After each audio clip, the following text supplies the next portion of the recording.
was the final on Fox. England visits Mexico in the round of 16 on Sunday. Right now, Senegal has a 1-0 halftime lead over Belgium. In Major League Baseball, the Cubs just beat the Padres 22-3. Dansby Swanson, 3 home runs, including a grand slam, had 8 RBI.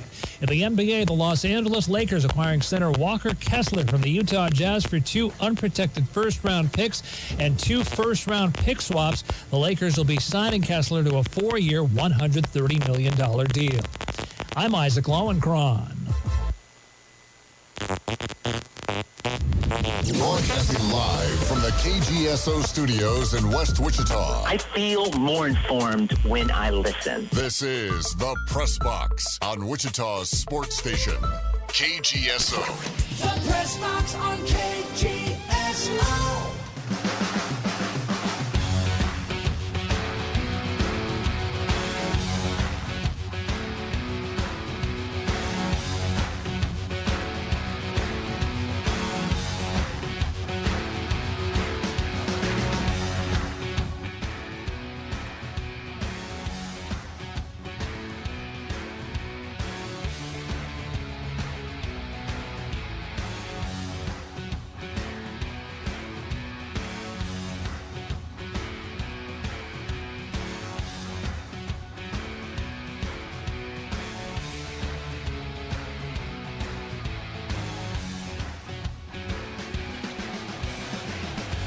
Oh, what is up, Wichita? It is the Press Box on 1410 93.9 KGSO in the Zeviclan's First Council Casino Hotel and Resort Studios. Jacob Zimmerman, Sasha Bushka coming at you live for the next 2 hours for a midweek show. Hope your Wednesday, late afternoon into the early evening is fantastic. Whether you're driving out to work, coming home, thanks for choosing KGSO. Dial us up. Give us a call on the Maximum Outdoor Equipment phone lines, 316-522-1410. We are live across a multitude of different platforms. We got Facebook, YouTube, Twitch, and Twitter. Check us out. And, of course, the SC Wichita app. The rundown for this afternoon, it does look like this. We'll start off talking some local stories here. The Aftershocks are going to hang a banner before their first game against the New Mexico alumni. We'll tell you about that as that action goes down at Charles Koch Arena July 20th here, and we are counting down the days, less than 3 weeks away. We are pumped up to broadcast some Aftershocks. Dean Wade signed a deal with the 76ers. He played at K-State. WSU has made some coaching hires to the men's basketball program here. There was one about a week ago, one today. We'll cover that. We'll talk with Taylor Eldridge around 4:25. Taylor Eldridge from Kansas.com and the Wichita Eagle. We'll talk Team USA, guys. World Cup action tonight. We'll move to 5 o'clock. We'll continue our comprehensive coverage series in the National Football League, getting you through the offseason in the NFC East. Day 3, we got the Dallas Cowboys. Big Brandon, you got some Cowboy fans here in the ICT. Great time to call in. Big deal, no big deal. We'll run through a variety of topics, some of which will involve the NBA. Been a crazy free agency day. Sasha, what's up, man? I'm excited to hear from the Cowboys fans. If you're a Cowboys fan, comprehensive coverage starts at 5. Give us a call. I want to hear what you think about this team this year, and I'm fired up for this USA game tonight. You put USA across the jersey. I don't care if you're playing cricket, crocheting, whatever it is. I'm ready to watch it and see if we can get a win. I'm just realizing, I don't know if you've been wearing this all day or not. You got a red shirt. I put it on for the show. Team USA. 2016 Training Center. I think it's an Olympic shirt, but you're repping the United States, the red, white, and blue. That's right. I popped out my red for the day. Usually that's reserved for football season and my Chiefs gear. But I was like, I know I have a T-shirt in my closet with USA on it, and I found it. There you go. There you go. All right.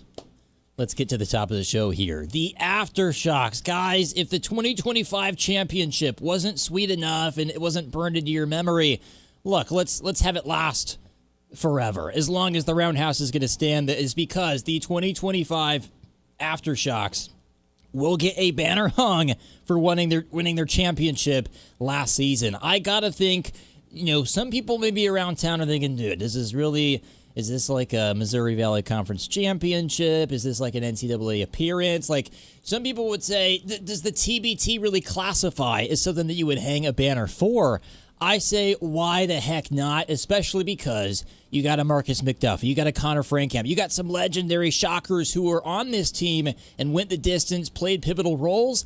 And if the turnout, if the attendance, nearly 9,500, 10,000 folks last July, early August didn't tell you the story, I think the fan interest really does. I think the majority of Wichita is going to be happy to see this, and I think it's going to make for a cool, maybe even intimidating moment for our opponent here, bleeding into the tip-off of our first game here in 2026. The campaign will begin. The trip for $2 million. I'm pumped up. Yeah, to me, it kind of depends on what they're doing with the banner, like where they're putting it, what the prominence of it is. It's not a Wichita State affiliated accomplishment, and so I can see the fans who have the concerns about the banner because it's not something that Wichita State Shocker basketball did. It's an alumni team. Right. It's a summer tournament. I could see honoring them maybe like in the concourse like they have in the past. I'll wait and see what the banner looks like when it comes down to kind of give a final opinion.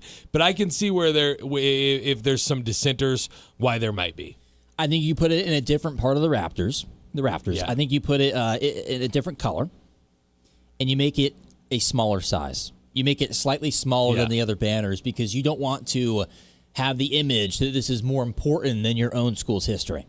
Yeah, or even the current team, right? Because that's kind of a battle that Shocker basketball has been fighting. Is they've had more people in Koch Arena in the summer than in February, and that's a problem, right? And so doing a banner for this team kind of reinforces that idea that it's like it's okay to just support the Shockers that you loved 8-9 years ago instead of supporting the ones that are here now because you don't like the state of college athletics. And it kind of like you don't want that to be a holdout against Paul Mills because Paul Mills certainly doesn't deserve it. The players don't deserve it, especially guys like TJ Williams who have been here their entire career. They chose to stay. And I know you lost a fan favorite in Kenyon Giles just because he was out of eligibility. I think a Jordan Friesen can get folks behind him. I think a Dylan Batee, if there wasn't enough excitement last season, it'll be there this year. If you were sort of on the fence or maybe holding out from going to a game last season, look, with all the momentum and the TBT that's going on, don't miss on the 2027 Shockers. And I think you hit on something there, like the TBT and the Aftershocks kind of represents a delineation between the current era of Shocker basketball because none of these guys played for Paul Mills. Paul Mills wasn't around when these guys were playing, and they all played for another guy that a lot of people in this town really loved and really got behind that team. And so there's kind of that like mentality of the Aftershocks fans and the Shockers fans, and it all needs to be one and the same. And so that's what concerns me a little bit about like just continuing. The Aftershocks has given a way for fans to continue to hang on to an era that no longer exists, and they need to come to terms with the fact that it no longer exists and that we're moving forward, and Paul Mills is going to create his own era in this deal. I think also you probably have people in this town that maybe aren't too bummed out about the actual coaching transition, but it's the fact that the Shockers routinely aren't a tournament team. They don't have national relevance. With the TBT and what they do with FS1 and the television side, like this is very relevant to college programs, not just in Wichita State, sort of around the country. I know primarily kind of on the East Coast and the Midwest, but this is still a big enough deal to where I wonder if some people last year were like, oh, I'm hearing the Shockers have a chance to play, or the Aftershocks, the former Shockers have a chance to play for a championship.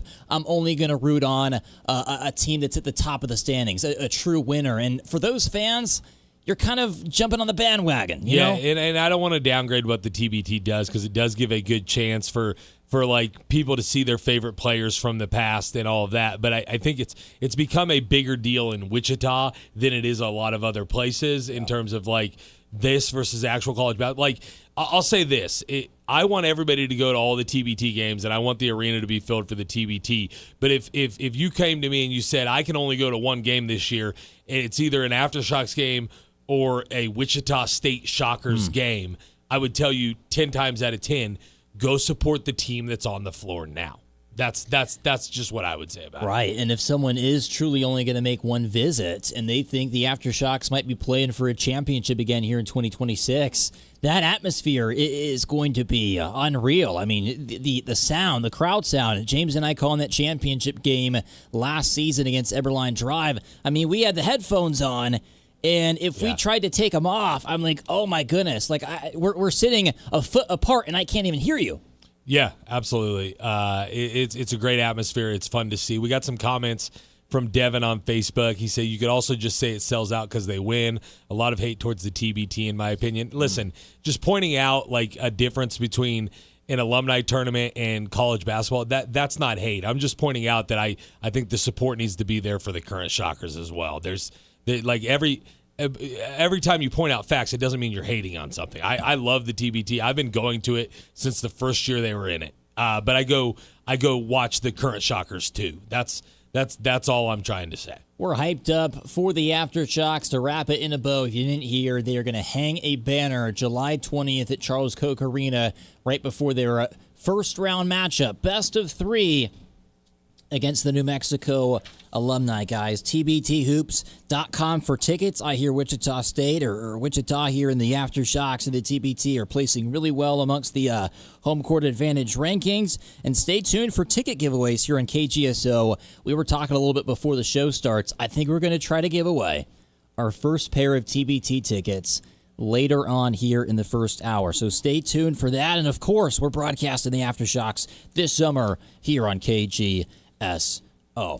So let's shift off the Aftershocks, and I did want to get to a small little NBA story, and usually some of these NBA stories we'll save for the second hour of the show, but for this one, with the local tie, man, shout out to Dean Wade, man. Dean Wade out of St. John's, Kansas, the Kansas State Wildcats.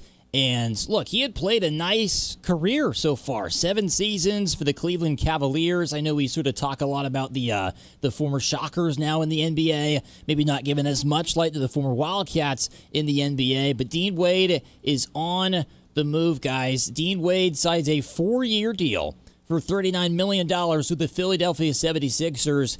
Now, they got a Tyrese Maxey. They got a Joel Embiid and Paul George if they're healthy. They're an interesting team, and they need some shooting, and that's why they called Mr. Wade. Yeah, Dean Wade's carved out a nice career for himself in the NBA, which is fun coming out of St. John's, Kansas, I believe 2A school, 1 or 2A down there at St. John's, and he got not discovered, but like. He played well enough that K-State brought him on back in the 2015-16 season, and I remember Dean Wade's college career. But if you go look at the numbers, like he was pretty impressive, right? All 4 years, he was almost in double figures in points. All 4 years, he was just under 10, 9 a game his freshman and sophomore years. Then he spiked up to his best year, his junior year. He scored 16 points a game to go with 6 rebounds. So he was a big factor on an era of K-State basketball that was making some noise. And so I'll give Dean Wade credit for the NBA career he's had as well. He came out 1 year after Landry Shamet, and they're both coming up on about 10 years in the NBA now, which I don't know. Like, it doesn't matter who you are, to have that long of an NBA career is tough to do. Especially if you can shoot the rock. And that's exactly what Dean Wade did in college and has done so in the NBA. I'll be honest, like watching him on the floor, I'm surprised to see he truly is like a 6'9", 6'10" guy when you look up his stature here, because I think just his play style, he's more of a shooter. He doesn't necessarily bang down low as much. So surprising to see how much of like a stretch big you could classify as him is when maybe initially I was thinking this dude is just like an oversized guard out there. But yeah, going back to his time at K-State, the 17-18 season was his best. And once he hit conference play, he was as efficient as it gets, guys. 55% shooting, 45% from downtown for 19 a game in 18 conference games in the 2018 season. That kind of earned him a spot in the NBA. Yeah, and it's nice to see there's not a whole lot of former Wildcats in the NBA right now. Hopefully they can get to a spot where there's more of them. And anytime a player with Kansas ties does well in the NBA, we love to see it. Let's go to the Maximum Outdoor Equipment phone lines. You're inside the press box. How are you? Hey, JZ. What's up, man? What do you think about LeBron going to Golden State? If he goes to Golden State, what would I think? Oh, it'd be Yeah, do you interesting. think- I think you got to fill out the rest of the roster. The Wizards, I guess they all of a sudden feel like Anthony Davis is a supreme asset. They don't want to give it up. I would say I kind of went through this with Sasha yesterday as far as ranking teams. I think Miami would be number one. I even think Cleveland is probably your second best option of the teams that we've primarily heard about compared to going to Golden State if they are not able to get AD and if they can't move off of the contracts like a Moses Moody, maybe even a Jimmy Butler, who both probably miss most, if not all, of next season. The rest of that roster is slightly weak, but I think Bron and Steph would be very intriguing. I think it's interesting that you brought up AD because that situation's going to get hairy in Washington because now they're saying they're not going to trade him, but he's eligible for a 4-year, $275 million extension. Oh. If they give that to him, just say you're the dumbest organization that's ever existed, first of all. But if they don't give it to him, if I know Anthony Davis, he's not going to be. He might just not play. So Washington's got to figure out what they want to do in that situation. I mean, they gave Trae Young like an absurd contract. I think he's getting in the ballpark of $50-60 million per season, at $200 total on the deal. So look, the Wizards are maybe desperate to compete, but I think AD wants out. Anything else, Dakota? Yeah, it'd be nice if he went to Golden State, win a championship with Curry. But I would see if he goes back to Cleveland to finish out his career, and maybe his son at the Lakers might join him. Potentially. Bronny kind of got picked up a day or so before, like his contract got guaranteed, a day or so before LeBron made the announcement. Cleveland's interesting. They're in the East. I don't know how I feel about the fit with Harden and Bron, but look, LeBron's been posting stuff on social media, listening to music that has back home in the words. You never know. You never know. So, Dakota, we appreciate the call, man. We do. We'll see you. 316-522-1410 on the Maximum Outdoor Equipment phone lines. I did want to get to another college hoop story, and this is, of course, relative to Wichita State. There was a signing to the coaching staff today. Sam Kearns. Now, what's kind of cool about Kearns, and this goes hand in hand with the pickup they had for the new GA position as, let's see here, Connor Vanover. Both of these guys played for Paul Mills in the late 2010s. So the coach-player connection now becoming a coach and coach connection, so to say. I believe for Vanover at 7'5", which is just astounding. If you see him in public, you're going to recognize him. He's going to match up against Will Berg a little bit in practice, and then Sam Kearns is going to bring that connection he had. It was a really good scorer for Oral Roberts. We're gonna see what he can provide to the coaching staff here, but already kind of a deep assistant squad. They get another. Yeah, they bring him in. Sam Kearns on the player development side, so he'll help. You have like your three main assistants, which are the not necessarily associate head coaches, but they're the main guys on the staff. Those roles are already filled, and they're just kind of filling in other spots. Kearns and Vanover hopefully can add something to the program. I like the idea of bringing in a guy that might be helpful and useful to one of your most important players in Will Berg with that decision to bring him in at the GA position. And so Mills using some of his roots, and that's always good when there's some familiarity. You know what Mills expects, and he knows what he's going to get out of you. And there's kind of instant chemistry there to start things off. Right. I think you were sort of hinting the structure. It's not really like a depth chart, but there's sort of two tiers to the coaching staff here on GoShockers.com. Like you got your coaching staff here with Paul Mills, Kenton Paulino, associate head coach, assistants with PJ Kuznar, Josh Eilert, and Xavier Holland. And then you got the what's labeled the support staff, and that's where Sam Kearns falls into. Yeah. Yep, and he'll be on the player development side, and they've got a long list of guys on that support staff. And honestly, not everybody on that support staff is even listed because there's going to be about 19, 20 guys in different colored shirts on the sideline come the season. Usually white, but even at the AAC championship in Birmingham, like the Shocker coaching staff has about a 1-to-1 ratio with coaches versus players. I mean, there's at least 10, 12 guys who are, aside from Paul Mills, there somewhere on the bench. I am seeing here with Kearns, what's pretty cool is like the player development side probably doesn't get talked about, right? It happens out of public eye. A lot of times reporters aren't there for certain stages of practice where these guys really get to go to work and implement their strategies. Among his clients, though, Kearns, WNBA star Arike Ogunbowale, who is like a really good player in the WNBA. He helped refine her shooting technique and overall performance. And I don't think it's a case where it's like, oh, he's helping out a women's basketball player as opposed to a man. The same philosophies apply when improving players. So I think the player development staff, you think about this with Kearns, like he may get tasked some projects here. You know, maybe it's Pierre Kuznar, some of your younger guys. I think a Tyrus Rathan Mays, really working with some of the younger cats who have a lot of eligibility left and future promise here for the program. I think Kearns is going to go to work there.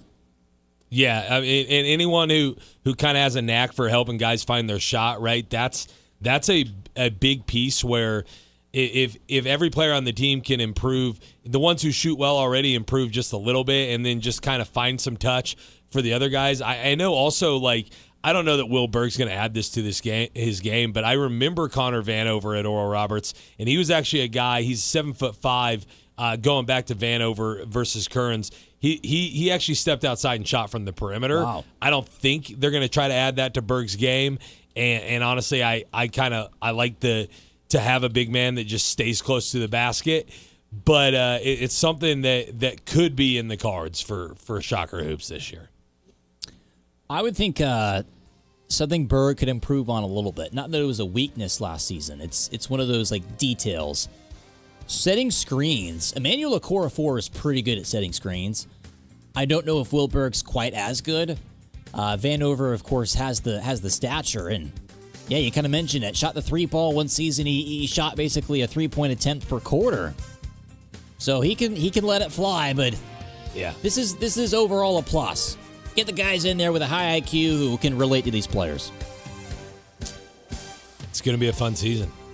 We'll step aside. Got a comment to read on the other side. And Taylor Eldridge should join us on the phones.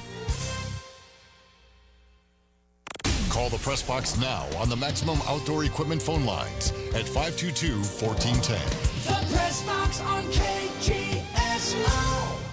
This is Stu Gatz and Company live. The audience wants this. You're listening to Stu Gatz and Company live. When you look at the Giannis Antetokounmpo sweepstakes, as a Knicks fan, where would you rather see Giannis? I can't choose Sacramento. Unless they come in with a late package right now. No, you can't choose Sacramento. They are not one of the reported options. I am terrified of Giannis being on that Boston team with a healthy Jason Tatum. Stu Gatz and Company live. Weekdays at 2 p.m. on KGSO and on the SC Wichita app.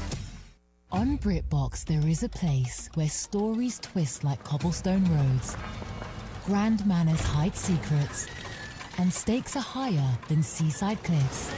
Find places worth getting lost in on BritBox. Watch new series like The Other Bennett Sister from the world of Jane Austen and A Woman of Substance starring Golden Globe winner Brenda Blethyn. If you want to get away, you're in the right place. Stream the best of British TV on BritBox. Free trial at BritBox.com. Need life insurance but have diabetes, high blood pressure, or on anxiety meds? If you're a 50-year-old male, even porky, or with type 2 diabetes, $1 million of life insurance may only cost you about $200 a month. For affordable term life insurance, call Term Provider and speak with Big Lou at 800-444-2013. 800-444-2013 or visit biglou.com. Remember, Big Lou's like you. He's on meds too. 800-444-2013.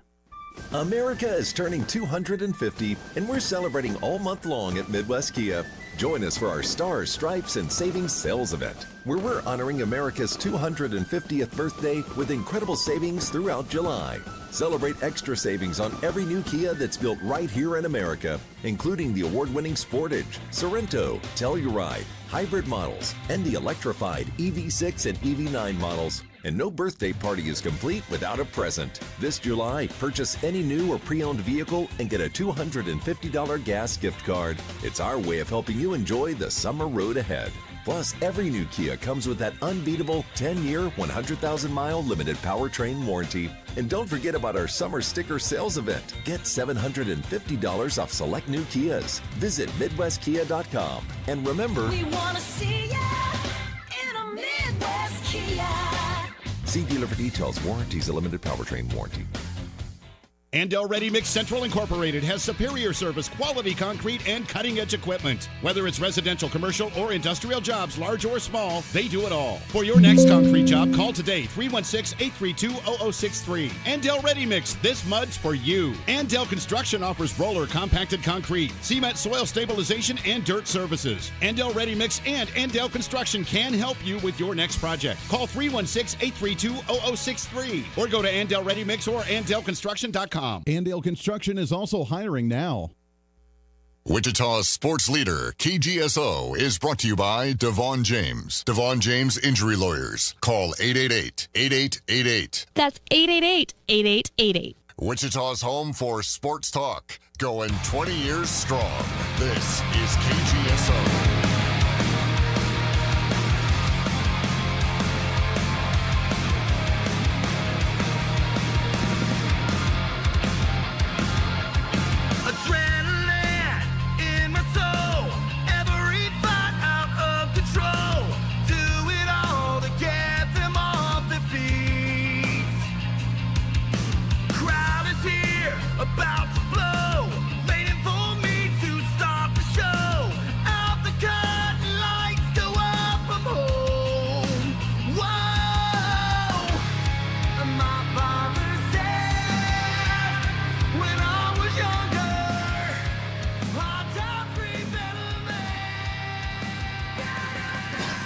Yes, sir. Welcome back to the Press Box on KGSO. JZ, Sasha B. Man, first segment talking a load of shocks there with the Aftershocks, the actual basketball team heading into next season. Mentioning Dean Wade's deal with the 76ers, and I guess LeBron got brought up. And Jim, you were saying on Facebook how you don't want to see Braun go to Golden State because of Draymond Green. I get it. I understand it too. So with that, let's go to the Maximum Outdoor Equipment phone lines. Let's talk more Wichita State with Taylor Eldridge from Kansas.com and the Wichita Eagle. Taylor, how are you feeling? I'm doing well. Thanks for having me back on. Absolutely. I know a couple weeks back you were having a blast at Madison Square Garden. You were checking out an NBA Finals game, and now we're sort of into the big offseason when it comes to sports, but we're starting to get a few more headlines here with Wichita State. We're seeing stuff with the Aftershocks. We're seeing, the NBA wildfire has just been absurd over the last few days. But let's pick up where we left off last segment. Let's talk some Wichita State. We were talking about how Sam Kearns and Connor Vanover have something in common with the new coaching additions to the roster here, and that's they both played at Oral Roberts for Paul Mills. Taylor, what's your take on that, right? A former player following a coach, and then sort of the player-coach relationship becomes a coach-on-coach relationship. From what you've seen of these examples in the past and maybe what you know about these individuals, how do you see it working out? Yeah, well, start with Connor. Obviously he brings a lot of value, way more than the typical GA because he is, 7'5" and, long out of his playing career. So, that one was kind of, it's kind of obvious, what Paul Mills is doing. I think Connor wants to get into coaching. He coached last year at his alma mater back in Arkansas at the high school level.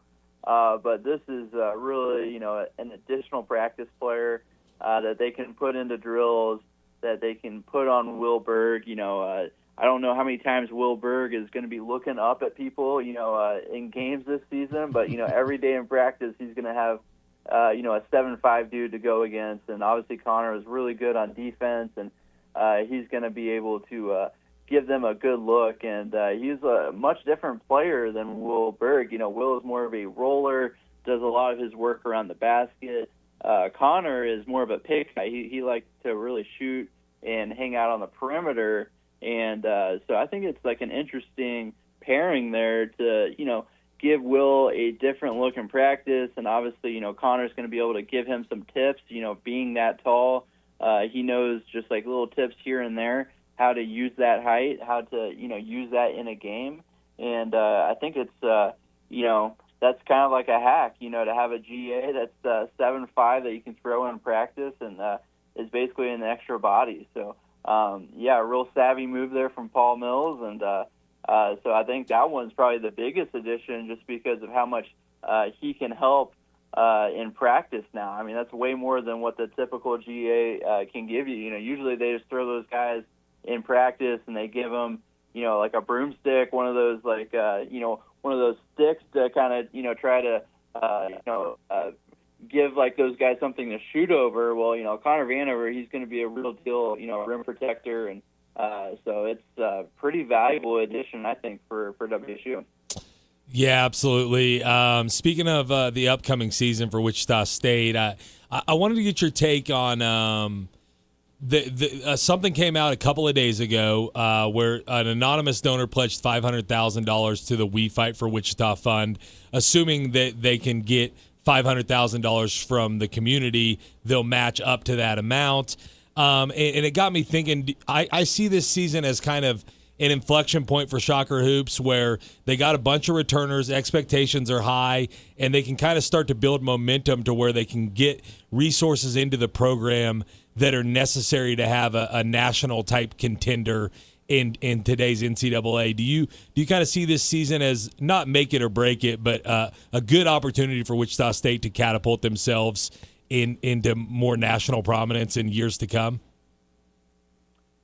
Yeah, it's an uphill battle for anybody outside of the Power Conference. So even if they have a good year, it's still really tough. The American, I think it will be better this year. I do think the overall strength of the conference is going to be a lot better, but still, I don't know if you're going to be able to get in a large bid from the conference, just from what you do in the conference. So, it's just really tough. And, you look at the money that's being thrown around by those top-end high major teams, and, man, it's just really, really daunting.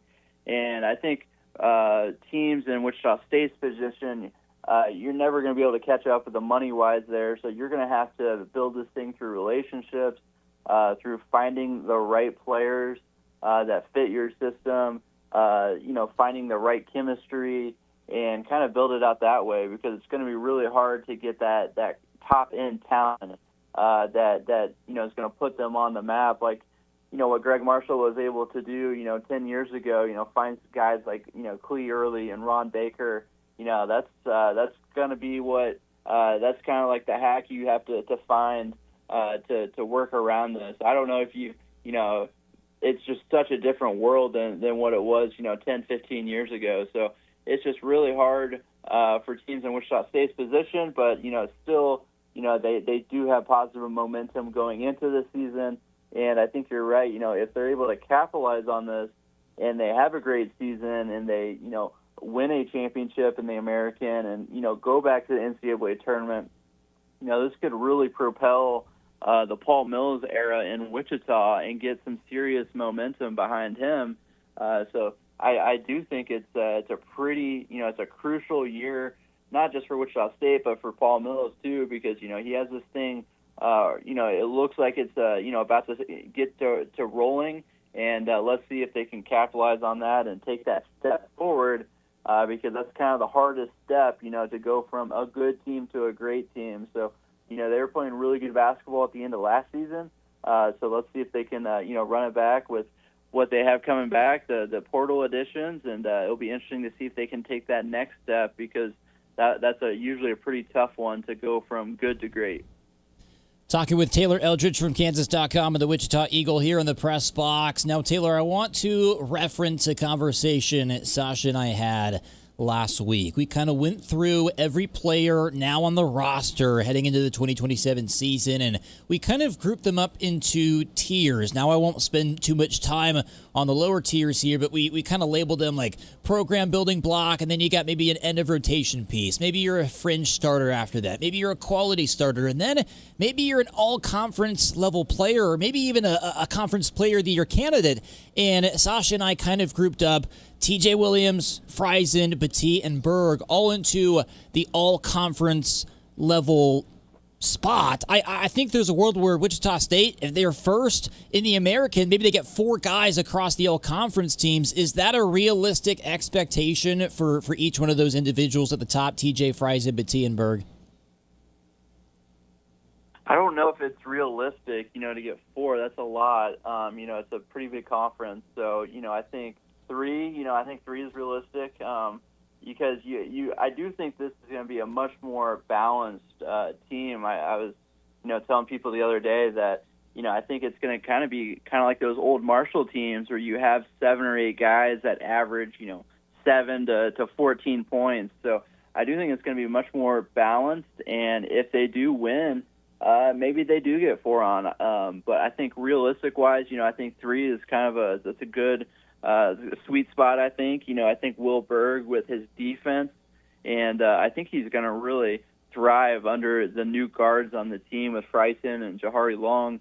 I think Will Berg is going to have a monster year, and TJ and Dylan, those are good bets to take another step forward, and I think Jordan Friesen is going to be an immediate star for WSU, and I'm really high on Jahari Long as well. So, it's hard to get all those guys on an all-conference team, but, if they win a lot, I think it's going to take care of that. But like I said, I think the conference as a whole has gotten better. So we'll see. There's some nice talent in the conference right now. So we'll see how that ends up. But I think, 3 is probably a good goal for WSU, but it's not like it's a goal. They're not really caring about all-conference. I think, if you win, though, that stuff will take care of itself. Yeah, and I think all 5 of those guys you mentioned have the potential, and I kind of looked at it as they probably won't get 4 guys on all conference, but you don't know who the 2 or 3 that will are going to be, and I was looking at like the ceiling for each player in terms of categorizing them. So I agree with you on that, though. So hopefully all those guys have great years, and a few of them get honors at the end. I'll ask you this: you talked about a week ago. The NCAA ruling on eligibility kind of came down on the 5-to-play-5 deal, and that changed a few guys on the team's number of years remaining in college. We talked about that a little bit when it happened, but I do want to ask, how does that, from your understanding, change guys, since this is a new rule, guys who've already had like medical hardships, like a Valencia, if he were to not play this year, do you have any idea how the NCAA is going to handle, I guess you'd say, extenuating circumstances? Or is it just going to be you got 5 years and deal with it now? Yeah, I believe like the players that are already on the roster, it's like whatever benefits them most. So, with guys like Valencia, if he does get that medical red shirt from last season, then he would have 2 more years to play.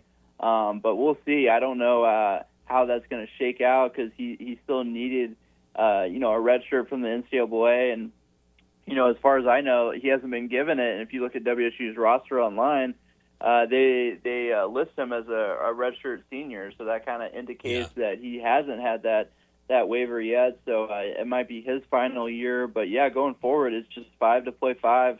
There are certain exceptions, but for the most part, it is 5-to-play-5. And, that benefits guys like, Jordan Friesen, Dylan Battie, Bryce Hurd, guys like that. So Noah Hill, those are kind of the big names that all gain an extra year basically from this. Yeah, on Valencia, just from what you're hearing or what you've seen, is there any chance that this upcoming season is potentially a medical red shirt instead of last season being it? Because with an Achilles, we know it's about a year injury, or are they expecting him to be ready at some point this season? Yeah, I would think that he would be back. I haven't heard anything about that, but yeah, I mean, I think his timeline from when he had the surgery, that would put him, it's usually just under a year, so that would put him back to in about November. So we'll see. Some guys have come back, much earlier than that. So it just depends on his timeline, how he's recovering. I don't think he is in Wichita right now, from what I've seen. I think he's been away, so. I don't know. We haven't talked to Mills, anytime recently. So maybe that's an update, later this summer that we can get after the summer session, kind of hear how he's doing. But last I know, he's still recovering, and, that timeline would put him right about the start of college basketball season. And obviously that's just when he can come back. And, it's going to take time to, get his flow back. And so that could – end up impacting his season. But I would be surprised if he sat out the whole season, if he's ready to go in November or December. So we'll see. That's a good question for, later in the summer, I think.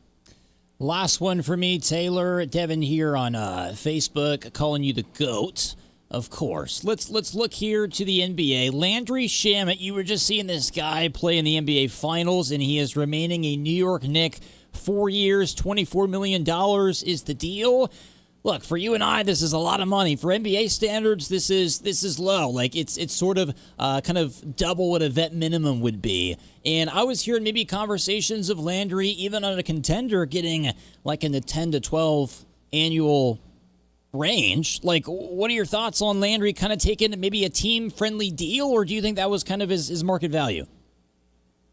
No, I think he definitely took a discount, and it's not surprising because the Knicks kind of saved his NBA career. It would have been real easy to cut ties with him, especially after he got hurt, and especially I think it was in training camp, and they did end up cutting him, but they brought him back on that G League deal, and they let him rehab within their organization, and Mike Brown just really showed a lot of faith in him, and the Knicks, front office, a lot of loyalty. So I think, and then on top of it, Landry loves living in New York City. He loves it up there, and to play for a team that believed in you and gave you a chance when nobody else really was.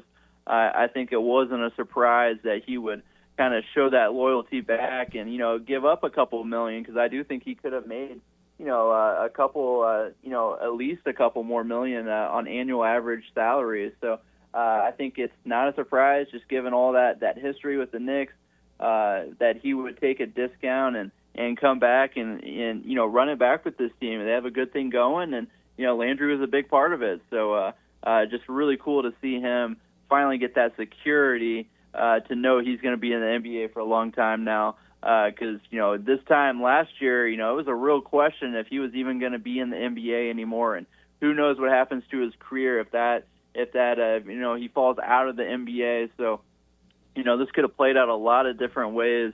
So really cool to see him find that new home. He's bounced around a lot in his career as well. So for him to finally find a team where he can hopefully plan to be there for a long time, and I think they do value him. So I think it's just a really cool story for Landry. Well, there you go. He is Taylor Eldridge joining the press box from Kansas.com and the Wichita Eagle. Follow Taylor at Taylor Eldridge on X, a.k.a. Twitter. He is maybe skeptical about a former Shocker, maybe a Wichita native, could be headed to L.A. soon. Read into that for Taylor coming up here in the week. Taylor, you're the man. I appreciate it. All right, thank you. Absolutely. Thanks, Taylor. 522-1410 on the other side. We'll talk some World Cup, guys. Team USA is in action. It's the knockout round of 32. It's time for me to take it seriously. We'll be back. It's about time. It's about damn time. This segment of the Press Box is brought to you by Wichita Clear Bra, the ultimate car care and protection. Online at wichitaclearbra.com. The Press Box on KGSO. Want to hear more of KGSO? Don't forget to download our app today. Fill out weekly surveys, register to win great prizes, listen live, Message our shows and so much more. Plus, get reminders of special programming and games you don't want to miss. Just find SC Wichita in your app store and make KGSO your new favorite app. It's Wichita Sports Talk, right on your phone. Download the SC Wichita app today with Wichita Sports Station, KGSO. Need life insurance but have diabetes, high blood pressure, or on anxiety meds? If you're a 50-year-old male, even porky, or with type 2 diabetes, $1 million of life insurance may only cost you about $200 a month. For affordable term life insurance, call Term Provider and speak with Big Lou at 800-444-2013. 800-444-2013 or visit biglou.com. Remember, Big Lou's like you. He's on meds too. 800-444-2013. America is turning 250 years old, and at AutoSmart, we're celebrating the right way. For a limited time, we're giving 12% off all parts and labor because keeping your vehicle running strong is part of the American way. And that's not all. Stop by AutoSmart and pick up your free American flag, our way of saying thank you for being part of this great country. At AutoSmart, we believe in honesty, hard work, and taking care of our neighbors. Come see us today and celebrate 250 years of freedom with a team you can trust. AutoSmart.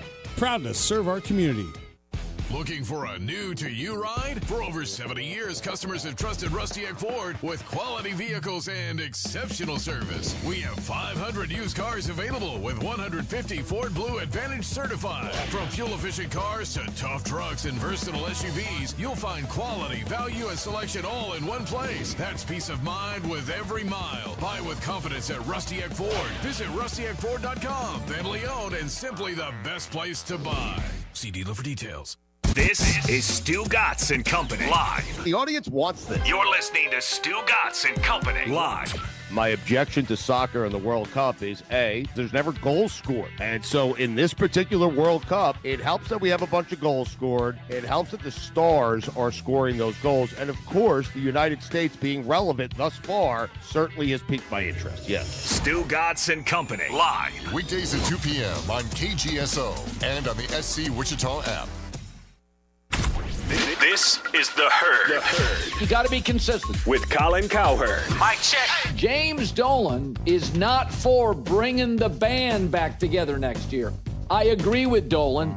He doesn't want to get caught up in what they call the second apron. Folks, the Celtics and the Thunder over the last couple of years won a title, brought everybody back, and didn't reach the finals again. This is The Herd. Weekdays at 11 a.m. right here on KGSO and on the SC Wichita app.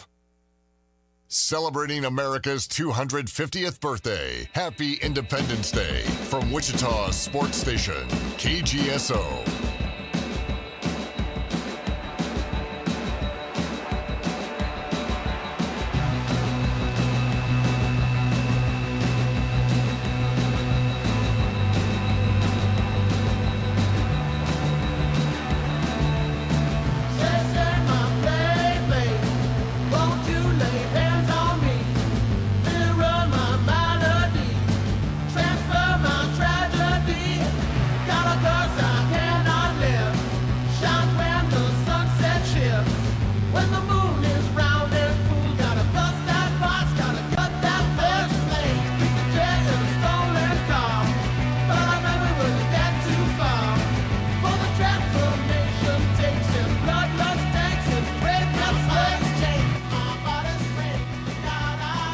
Hey, welcome on back. It is the Press Box on KGS. Oh, Jay-Z, Sasha P. Rocking out in the Civic Lands. KGSO Studios. Just chatting with Taylor Eldridge. Give him a follow on Twitter. Maybe you're already followed by now. I mean, he's got like 28,000 followers. He's got a lot there in the Twitter land. So, we've talked the Aftershocks banner. We talked Dean Wade's deal so far. We're going to move to the pitch, folks. As, look, Team USA, this is kind of the moment I've been waiting for. Tournament time, you lose and you go home. These are the stakes I was waiting for, guys. Like, the group stage is all fine and dandy. Team USA, I'm seeing is minus 275. I believe that's just for the money line. Tonight, 7 o'clock start. Bosnia and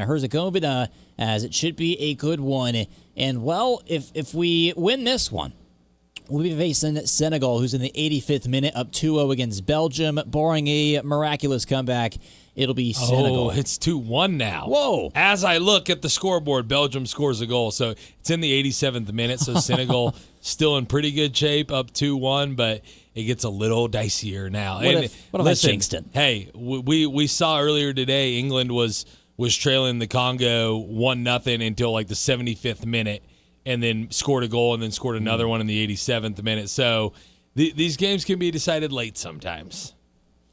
I'm worried about Spain. They would be then in the round of, what would it be, the round of 8? It's all gravy if you get that far, though. If you get to the quarters, it's all gravy. You got to win tonight against Bosnia, Herzegovina, and beat Senegal, and then it's all gravy after that, right? If you get to the quarterfinals. Is Senegal really like a legit threat? I know you've pulled up like the World Cup. They're ranked around the same spot as the United States in like the worldwide rankings. They got third in their group, but they were playing in the France and Norway group, so they lost to France and Norway, who were two of the best teams in the whole tournament. But then they beat Iraq 5-0 in their last game to qualify. So okay. I would say, I mean, they're coming off 2 straight wins now. If they finish this off against Belgium, they'll be it'll probably be pretty close to even money. Yeah, that might be the second biggest destruction of Iraq I've heard about. But let's talk about here Team USA. Look, when I'm hearing about, Spain, they got a Lamine Yamal. Argentina, they got a Messi. Norway, they've got Holland, right? Even England, Harry Kane had a terrific comeback. We can get to that here in a moment. But with Team USA, I know they've had Christian Pulisic, which doesn't really seem to be on the tier of those athletes, but he seemed to be Team USA's guy, but he's in and out with injury. Sasha, why will Team USA still be successful here in the knockout stages without a superstar? Yeah, I think they need Pulisic to play as that superstar for them to advance, especially any further than these first 2 games. 2-2, by the way, in the 89th. No way. I swear. What? It's just changing in front of me live as we speak. So we might get some PKs in this Belgium-Senegal game. But Pulisic's got to play to that level, right? He's not an Mbappe. He's not a Lionel Messi. He's not one of those guys, but he's got to be that guy for the U.S., and then it's a balanced attack after that, right? The U.S. has got a lot more players playing overseas in the best leagues in the world than they used to, right? And the MLS has gotten better than it used to be. So there's some opportunities for U.S. players to, like, early in their career play in the MLS and then eventually move over to the English Premier League or the La Liga in Spain or the German league. Maybe La Liga is the German. There's a bunch of leagues and they're all good. But the point is, like, they're not going to have a star to that level. But there's only 4 or 5 teams in the world that have those stars you mentioned. The USA has that next tier down of, like, guys who can put the ball in the back of the net. All right, Team USA, like outside of Pulisic, what's the strength of this team? Defense, goalie, the attackers, midfield. I know you've been from what I'm hearing, right? I'm still not like don't call me a soccer expert by any stretch of the imagination, but in the past, USA was always enough less talented than the teams they were playing that they kind of played a defensive game and tried to counterattack. They didn't really have the offensive talent. This team is built a little bit differently. Their best players are the forwards and strikers and the midfield guys they're more of an attacking team, right? They're going to possess the ball more, go try to score goals, not necessarily just try to play defense and then counterattack. But some of their more experienced players are on the back end, like Tim Ream and Richard. So I think it's a balanced team that has a lot of good players. They used 9 different starters in the Turkey A game, so you can't take a lot from that. But if you just look at their group stage performance, one of the teams that they beat 4-1 and kind of dismantled in the first game was Paraguay. And Paraguay went out and beat Germany in the first game of the knockout stages. So maybe the USA's group was a little bit tougher than people thought. And so that gives you some hope as well. All right, folks, we are heading into the top of the hour break. At 5 o'clock, we'll talk some comprehensive coverage in the NFL with the Dallas Cowboys, so stay tuned for that. But, folks, it's been a action-packed first hour of the Press Box. We've been talking a lot about the Aftershocks coming up July 20th and 23rd. We talked with Taylor Eldridge. We kind of made the announcement, or we heard about the announcement, hey, They're putting up a banner for the first game, defending the title here in the TBT July 20th. So, Sasha, we've been teasing this for a while now. Should we give away some tickets here going into the break? Let's do it. Call us now. Let's do it. 316-522-1410. We've got some tickets to the game on the 20th, the game on the 23rd, as we want to talk with you and get you set up here for the TBT. All right, guys. I can't Somebody wait. wants those tickets. I can't wait. Somebody wants those tickets. We'll talk to you in the break and hand them out. 522-1410. If we miss you on your first call, try again. TBTHoops.com as well. And stay tuned. We got some to give away over the next couple of weeks.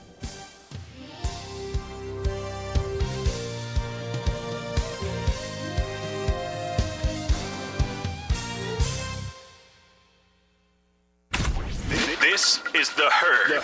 You got to be consistent. With Colin Cowherd. Mike check. The New York Knicks made to build this team was questioned. I mean, obviously, they fired Tibbs. People weren't sure about that. Go back and look at the columns. The Karl Anthony Towns trade, well, they had to give up Dante DiVincenzo. That didn't go over well.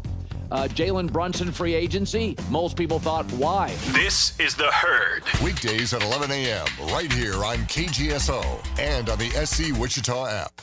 Fire sale at the Black Friday Deals and Discount Store on 47th and Broadway. Truckloads of brand new items from Amazon, Walmart, and Target. But for just $10, nearly everything in the store is on sale for just $10 Friday and $7 on Saturday. Electronics like controllers, laptops, headphones, just $10. Name brand clothing and shoes, Stanley Cups, accessories, all kinds of household items, just $10. Come check out the brand new Ashley furniture for discount price. 120 days, same as cash, $5 down. So don't break your budget and shop today at the Black Friday Deals and Discount Store. Get a jump on your holiday shopping during the Christmas and July sale, now at Moneytown Pawn. Shop a huge selection of new and used firearms, beautiful jewelry, electronics, tools, and so much more, all at great prices. Need extra time to pay? Take advantage of Moneytown Pawn's convenient layaway program and make payments all the way until December. For 60 years, Moneytown Pawn has helped families save money on quality merchandise. Stop by today and see why generations have trusted Moneytown Pawn for value, selection, and service. Christmas in July now at Moneytown Pawn.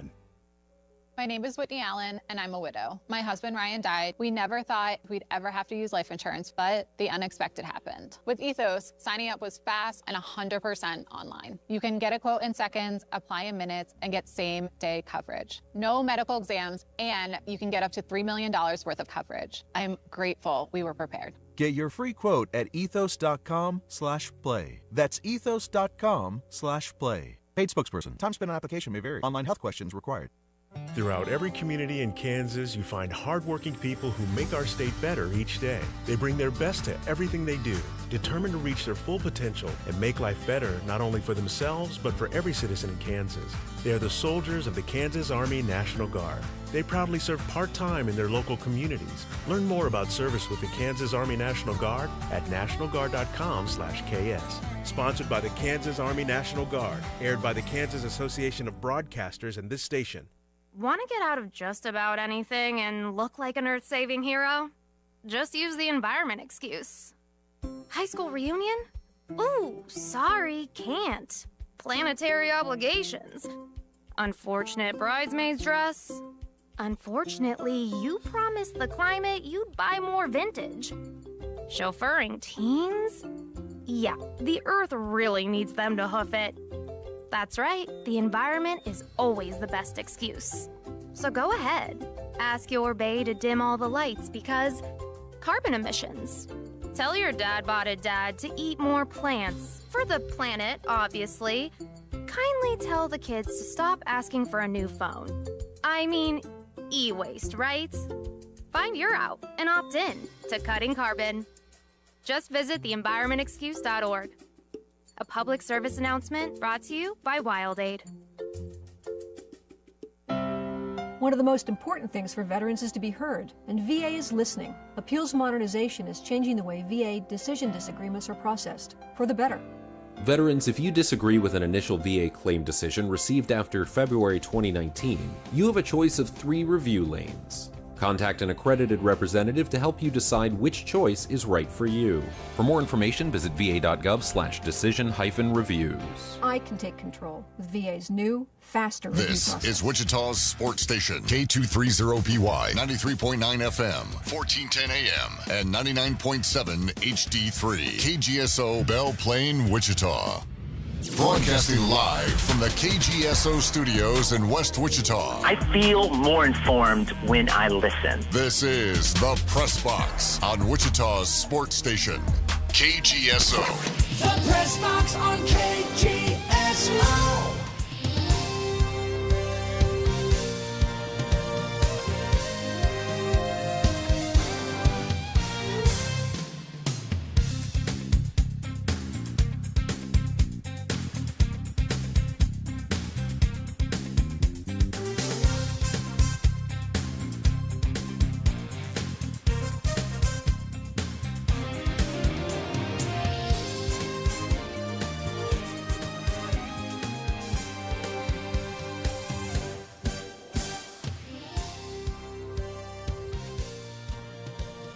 Alrighty, first hour into the books. Here at the Press Box on KGSO 1410 AM, 93.9 FM. We're live on Facebook, YouTube, Twitch, and Twitter. Check us out. Drop your comments like Devin here on Facebook, the SC Wichita app.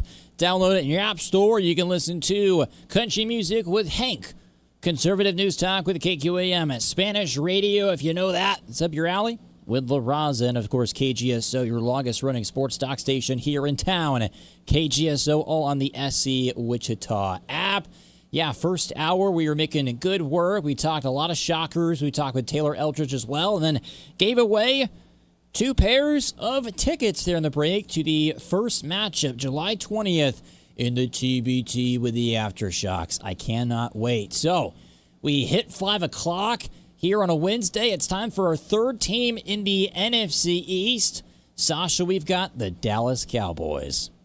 The Cowboys, man, that's America's team, right? They've been called that since the 90s.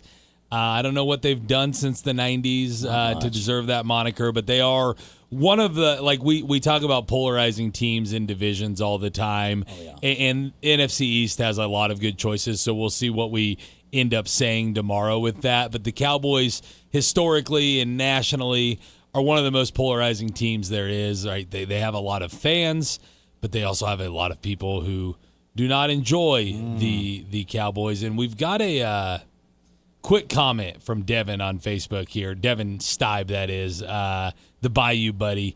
Just a reminder, everyone, it's Bobby Bonilla Day. It is Bobby Bonilla Day. Bobby Bonilla Day. How much longer is he getting paid? Till 2035. Till 2035. So pretty soon we're going to be doing Shohei Ohtani days, but of course his will be going on forever, and it'll be about $60 million instead of $1.2 million. But for Ohtani, like at least Ohtani delivered back-to-back and maybe even a three-peat here in L.A. Like those fans are going to be willing to maybe bite that bullet. But look, the Dodger expectation, maybe it resets itself every 5 to 10 years. And yeah, Bobby Bonilla, one of the longest contracts in sports history. Yeah, Devin USA, you're pumped up here 2 hours away. I'll watch this one, man. Yeah, and I will say this. We had a call on the line, 522-1410. Now's your chance to call and talk about the Cowboys. I know we have a lot of Cowboys fans out there. So give us a call if you're so inclined on that. We lost the call on the line from before. But I'm excited to dive into the Cowboys here because they garner a lot of opinions, that's for sure. They sure do. Guys, whether it's America's team, whether it's Jerry Jones' boys, whether it's Dak Prescott's squad or the ghost of Micah Parsons, the Dallas Cowboys. All right. In 2025, what happened with this team? Well, per usual, mediocrity. A 7-9-1 record. Somewhere Jason Garrett is saying, oh man, it just could have been 8-8. Would have been perfect. But yeah, that overtime game against the Green Bay Packers, this was sort of a spot in the season where you're like, all right, you went toe-to-toe with Green Bay. I think at the time Green Bay, before Parsons' injury, there was some hype even in a tie, right? But then you lose to Carolina. You get waxed by the Denver Broncos. You lose to the Arizona Cardinals. That doesn't make any sense. And even though you went on a little mid-season 3-game win streak, which did feature the Kansas City Chiefs and the Eagles, you then lost 4 out of your last 5, including a loss against the Giants and a loss against Minnesota in down seasons for both franchises. So overall, the Cowboys, look, not too much different from what we've seen the last 2 decades, but for the expectation, for the fan base that is so desperate and waiting, I think for Dak Prescott and the way you paid this guy at the quarterback position, you got to expect more.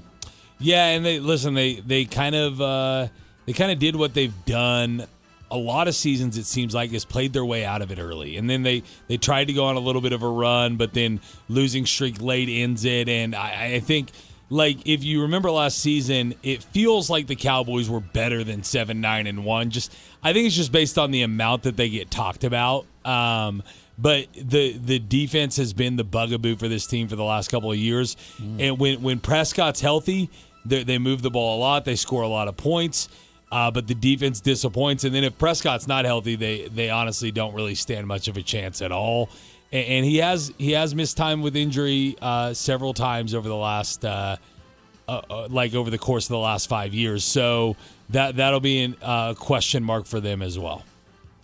I think the reality is, even if things kind of went the way the Cowboys hoped last season, from the get-go, the start of the year, the vibes, the locker room had to have been in shambles, man. Micah Parsons was the defensive leader, and even though the Cowboys defense maybe hasn't been elite every season he's been there, he's one of the most well-respected pass rushers in the league, and he can terrorize quarterbacks. And so I think with how close that trade happened to the start of last season, the Cowboys were sort of set up for emotional failure in the way of momentum. So here in 2026, you can wipe the slate clean, and you have something else to be excited about now on the defensive side of the football.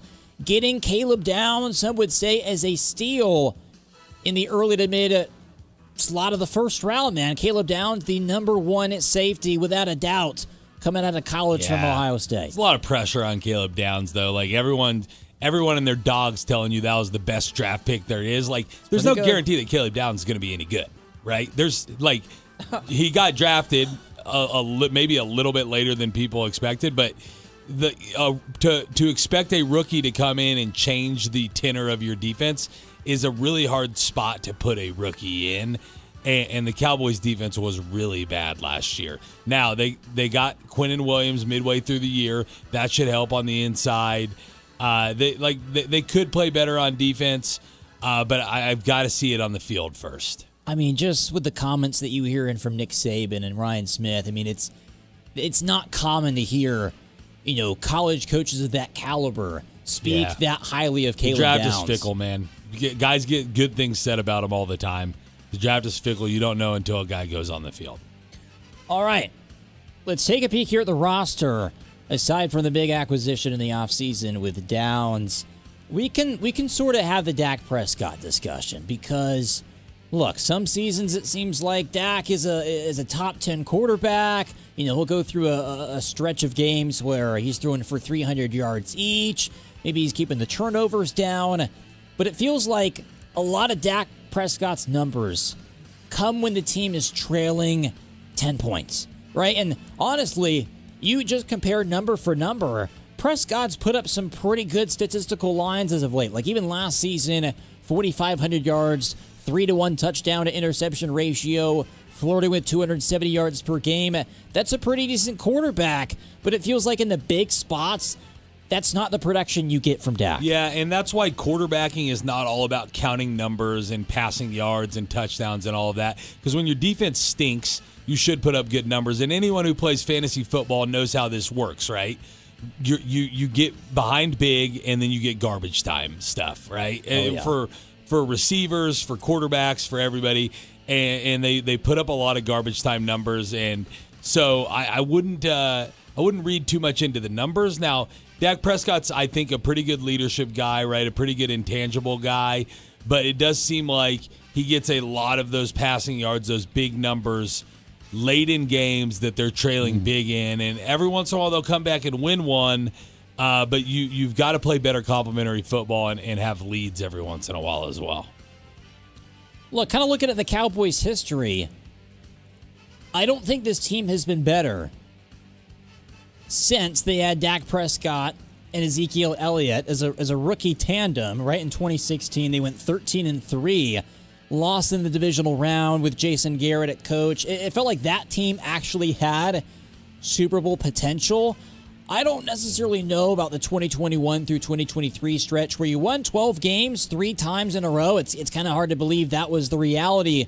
Just with the lack of success in the postseason, you lost in the wild card twice, by the way, and that's kind of the stain on McCarthy's era. There is he had him decent, but not good enough to get him over the hump. Maybe that's on roster as well. Yeah. There's been some bad decisions.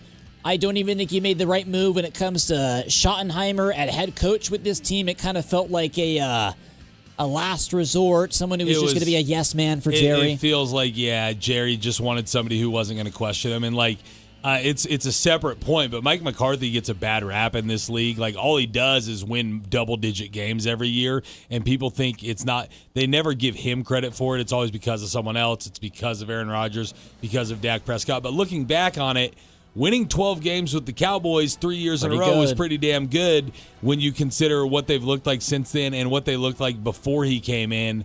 So we'll see what happens in Pittsburgh with him, but that's a separate conversation altogether. The Cowboys have they have pretty good skill position talent with CeeDee Lamb and George Pickens, and Javonte Williams had a good season at running back last year.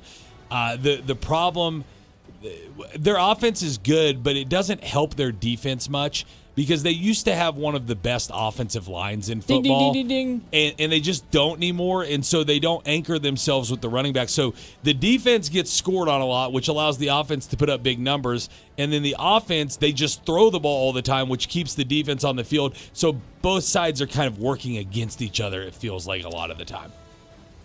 The Cowboys used to be able to control games, man. I mean, they had didn't DeMarco Murray lead the league in rushing with DeMarco Murray line? and Zeke, you mentioned back when he was a rookie. So they used to hammer you with the run game a lot early in Dak's career, and then they kind of they paid Dak the big contract, and they kind of just tried to turn it over to being a Dak team. And I don't think Dak is quite that guy, right? He's a good quarterback. Don't get me wrong, but he's not the guy who you just put it on his back and say, go win me 12 games. I think playoff-wise, he's not the guy you trust. Yeah. Look, the line is still, I would say, above average. Do you know about the Tyler trio? You got Tyler Booker, Tyler Guyton, and Tyler Smith, all projected to start on the front line for the Dallas Cowboys. You got it. Yeah, that's great. If being named Tyler is good, the Cowboys got it covered. Also, K-Stater, Cooper Beebe is their starting center. So that's worth mentioning. But, the line's not horrible. It's just not – it used to be the best offensive line in football. Just guys got longer in the tooth over time. Guys retired over time. And that's something you have to replenish all the time. And the reason they had the best offensive line in football is because they kept drafting them high. And when you're good for a while, you stop doing that because you don't think anyone's ever going to retire, but eventually they do. Look into the receiver core, guys. The Cowboys have one of the best in the NFL. We know about George Pickens. We know about CeeDee Lamb. Did you know that Marquez Valdes-Scantling is now a Dallas Cowboy as well? MVS, maybe to give you something out there. Something out there as far as the wide receiver spot. MVS has been living off a name value for a decade now, right? I was excited about him when the Chiefs got him. He never he had one big playoff catch against the Ravens when they beat him in an AFC Championship game, and that's kind of like the story of a lot of Chiefs receivers is never lived up to expectations, but had one big catch in one big game that you remember. He actually wasn't all that good on the Packers before he came to the Chiefs, but the Chiefs were a little bit desperate for a deep threat, so they signed him. And he's been just bouncing around ever since he left the Chiefs. I don't expect much of anything out of MVS. The problem is he'll catch a 50-yarder once a season and win a bunch of people a fantasy week. And so you just keep remembering his name. Sounds like a personal story on the wrong side of the outcome. Go into the offseason. Look, there's 5 projected starters. And then you add down to the 6, so half the defense is being replaced. I do think Rashawn Gary from Green Bay is pretty good. I think Kobe Durant is pretty solid from the Los Angeles Rams. Of course, they got McDuffie. Didn't necessarily need to overload at one spot there, defensive back-wise. So you got Durant, you got Downs. They brought in a new defensive coordinator good. as well. Christian Parker was hired this year to become the youngest defensive coordinator in franchise history. And he comes over from the Eagles, I believe. He was the pass game coordinator and defensive pass game coordinator and defensive backs coach for the Eagles. So, listen, he's trained under a good DC over there. So maybe that works out for him. Okie doke. As far as the players we went through, X factors, I'm going to say Javonte Williams. We've yet to talk about him. Jadon Blue might get some run there at the running back spot, but I think it's kind of a weak running back room when you really set it up against the rest of the NFC. Javonte Williams, I think he's pretty good for maybe 2 out of your 3 downs out there, 2 out of your 3 snaps. It seemed like he had a little bit more hype when he was a Denver Bronco. I'll say Javonte Williams needs to have a big season to help massage this offense. Yeah, Javonte Williams looked really promising early in his career. He had a devastating knee injury, and he just hasn't been as good as he was before that ever. Last year with the Cowboys was his best season since the injury, and so maybe he continues to build on that. When I go to X Factor, usually we don't go with like the biggest stars on the roster, but I'll kind of make an exception here and go with a guy who is considered a pretty big star, but he's also an up and down player that's had good years and bad years, and last year happened to be a great year. They need him to, based on putting the franchise tag on him, they need George Pickens to produce the way he did last year for them again this year. Otherwise, you're kind of you're in a rough position contract-wise going into next year. All right, let's go to the schedule for the Dallas Cowboys. It is a second-place schedule, even for a team that had a losing record last season. You start off with the division in the NFC East twice. A trip to New York, you're home for the Commies. Then, you face some big brands, some solid defenses here with Baltimore, Houston, and Green Bay. 2 out of 3 of those are on the road. And then where do you go after that if you're Dallas?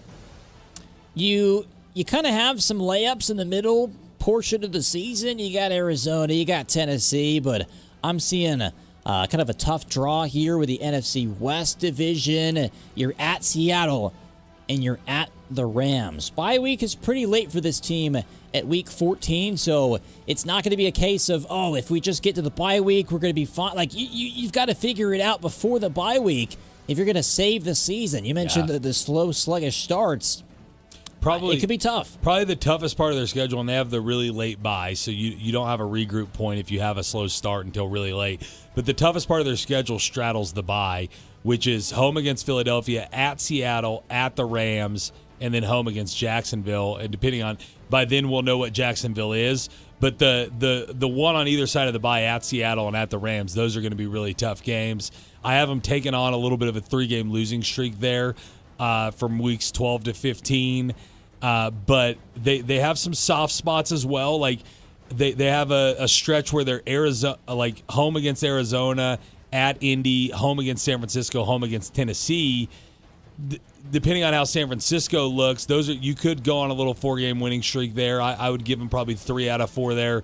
So it's I would say an average strength of schedule for the Cowboys in this one. Maybe slightly above average, in my opinion. I think I could argue here as far as the toughest 5-week stretch of the season, and you're sort of clumping up the bye week there in the later half of the schedule. I do think maybe you could say weeks 3 through 7 is equally as tough with Baltimore, Houston, Tampa Bay, Green Bay, and Philly. Like if Baker's Bucks are rolling high, if Baltimore is looking like they could sniff a Super Bowl if Green Bay is doing solid there with Jordan Love. Like that's going to be a doozy as well. And then you even got San Francisco on the schedule here as well. So I'm not going to be that high in the Dallas Cowboys. Worth noting as well that Baltimore game is not a home game. It's in Rio. It's in Brazil. So asterisk game. The Cowboys have won 7 games the last 2 seasons. I do think we see an improvement, but not by much, man. I was maybe thinking 9-8. I'm gonna go 8-9 for the Dallas Cowboys. Yeah, I'll give them. They're going to be right around 500. They're over under with Vegas is 8.5. Some books 9.5, but that's skewed because a lot of people bet the Cowboys overs. They have a lot of fans. I got them going 9-8. 9-8, staying right around 500. Probably narrowly missing the playoffs yet again. So that's kind of right where I've had every team in this division, 8-9 or 9-8.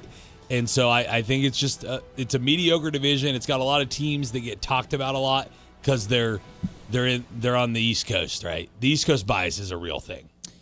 It is.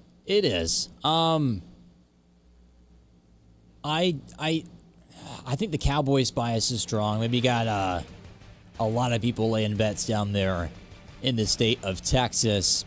I was gonna point out you have the Giants going 8-9. You have the Commanders going 8-9. You got the Cowboys going 9-8. Yeah. I imagine with the Eagles, they're above 500. Yeah, I think the Eagles are the class of this division. I mean, I haven't figured out what record I want to give them yet. I don't think it's going to be gaudy, but I think they're at least a few games above 500, and I would probably pick them to win the division still. They've been pretty consistent for quite some time as being at least a contender in the NFC. More yards next season. Devontae Smith or George Pickens? Oh, yeah. I'll go Devontae. We haven't really gotten to see Devontae be like a number one, and I think the Eagles don't pass a ton, so by the time you feed A.J. Brown like they have had to in the past, there's sometimes not a lot left over for him. With him not having A.J. Brown there this year, and I think CD maybe reasserts himself as the number one in Dallas.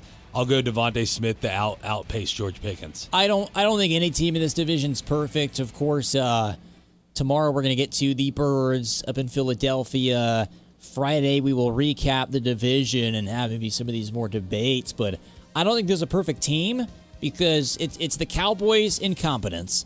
It's the Commanders' lack of a defense. Honestly, I think the Eagles are going to be too Saquon dependent. And then the Giants, I see as too big of a rebuild plan right now for John Harbaugh. I don't know if any team in this division will win a playoff game. Yeah, I mean it's definitely possible. I'm not super high on the division either. All right, we'll step aside. We'll play Big Deal, No Big Deal. Next up on the Press Box. Call the Press Box now on the Maximum Outdoor Equipment phone lines at 522-1410. The Press Box on KGSO. Want to hear more of KGSO? Don't forget to download our app today. Fill out weekly surveys, register to win great prizes, listen live, message our shows, and so much more. Plus, get reminders of special programming and games you don't want to miss. Just find SC Wichita in your app store and make KGSO your new favorite app. It's Wichita's Sports Talk, right on your phone. Download the SC Wichita app today with Wichita's sports station, KGSO. Wichita Clear Bra, your quality auto spa. Summer is heating up, and Wichita Clear Bra can get things cooled down for you. The XPEL heat-reducing ceramic tint blocks infrared rays and keeps your car cooler all summer long. Keep your car looking fresh and make it easy to clean with ceramic coating. And don't forget to check out the Wichita Clear Bra detailing services to get the summer started with a fresh ride. Wichita Clear Bra, your quality auto spa. America is turning 250 years old, and at AutoSmart, we're celebrating the right way. For a limited time, we're giving 12% off all parts and labor because keeping your vehicle running strong is part of the American way. And that's not all. Stop by AutoSmart and pick up your free American flag, our way of saying thank you for being part of this great country. At AutoSmart, we believe in honesty, hard work, and taking care of our neighbors. Come see us today and celebrate 250 years of freedom with a team you can trust. AutoSmart. Proud to serve our community. Phil's Coins and Bullion, Kansas's premier bullion dealer. If you want to add gold and silver bullion to your portfolio, there's no better place to go. Make sure to check out Phil's Coins online at philscoins.com. And with the largest variety of items, you'll find exactly what you're looking for. Phil's Coins and Bullion, 9344 West Central Avenue. Go check them out today. Phil's Coins and Bullion. Phil'sCoins.com. Visit Maximum Outdoor Equipment and Service and test drive a Walker mower. Walker mower's compact design for easy maneuvering, out front deck for trimming, and a variety of attachments help maintain a beautiful, healthy lawn. Walker is fast and efficient, saving you time and money. Explore the Walker Advantage and test drive a Walker mower at Maximum Outdoor, south of Kellogg on West Street and south of 21st and Andover Road, or MaximumOutdoor.com. Maximum Outdoor Equipment.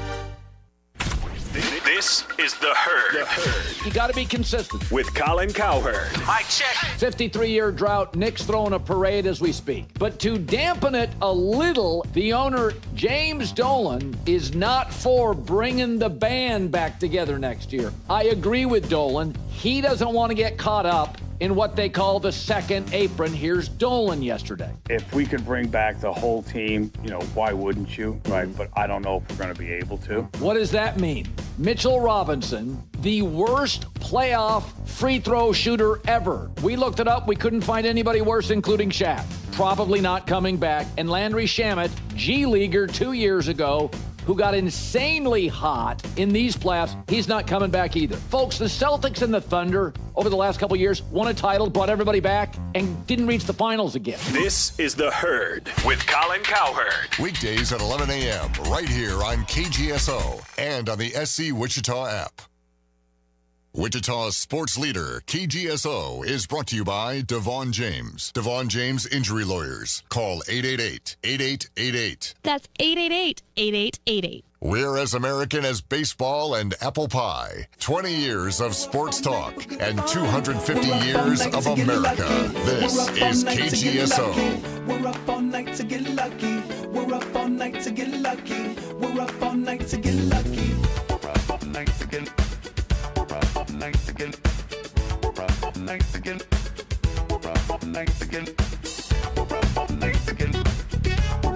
Nights again.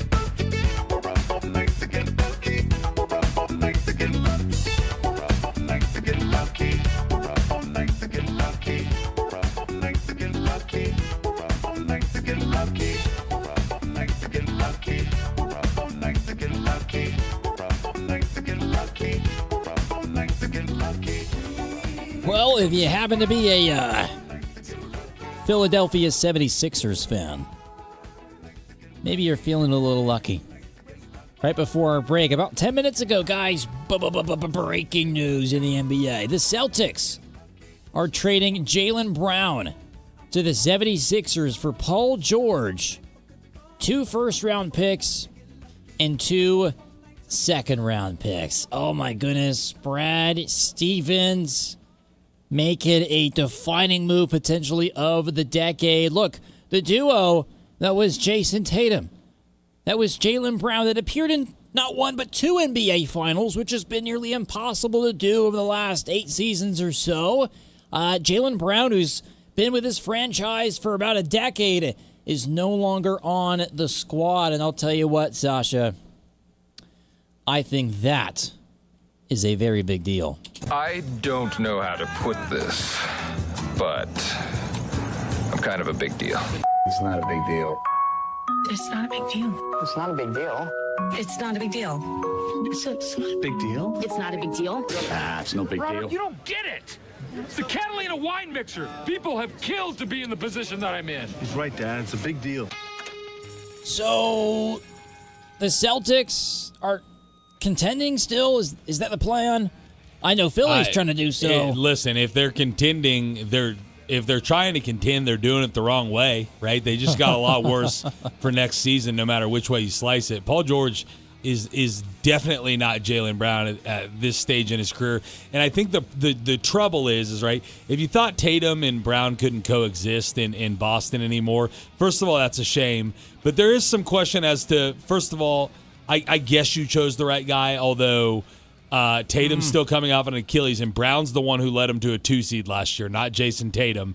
Secondly, there was earlier this offseason, you thought you were flipping Jaylen Brown into Giannis Antetokounmpo. Now you're flipping him into Paul George. That's a big downgrade, and those draft picks aren't going to be that high, right? And like we see it all the time in the NBA. Like 5 guys out of a given draft actually turn out to be very valuable in the NBA anyway. So I just don't see where. Listen, if you had to move Brown because you had to move Brown because he was unhappy, great, but I don't see where this helps Boston get better. Yeah, man, this just in, Bill Simmons. He's gonna find a way to spiral this into a plus for Boston, but yeah, the Twitter world, online, they're gonna react to this fire. Jaylen Brown traded for Paul George. That is a big deal. Yeah, you got Jason Tatum in the peak of his prime. Like, why don't you keep Jaylen Brown? You think about the history of the league, guys, when you pair 2 all-star or maybe even all-NBA forwards together who can shoot, can put the ball on the floor, can play defense at least 2 through 4. I mean, this is kind of a boneheaded decision. I'm scratching my head. I was routinely saying, you've heard me talk about Sam Presti, Brad Stevens being the cream of the crop. This is like the first chink in the armor to Brad Stevens that I can think of. Yeah, the Celtics have they're active, right? They make a lot of moves and eventually, and it paid off for a championship for them in 2024. But they've had more good players in their uniform that end up having to get traded somewhere else than vice versa. They kind of, I don't want to say they got lucky, but they had the number 3 pick 2 years in a row, right? And the teams in front of them didn't draft the best players in the draft, right? Markelle Fultz. Yeah, Markelle Fultz Ben Simmons went 1 in those respective drafts. They ended up with Jason Tatum and Jaylen Brown, and I think like that's been the main thing that's worked for the Celtics is those 2 guys in the Brad Stevens era. A lot of these trades, it feels like they're giving up the better player for the worst player.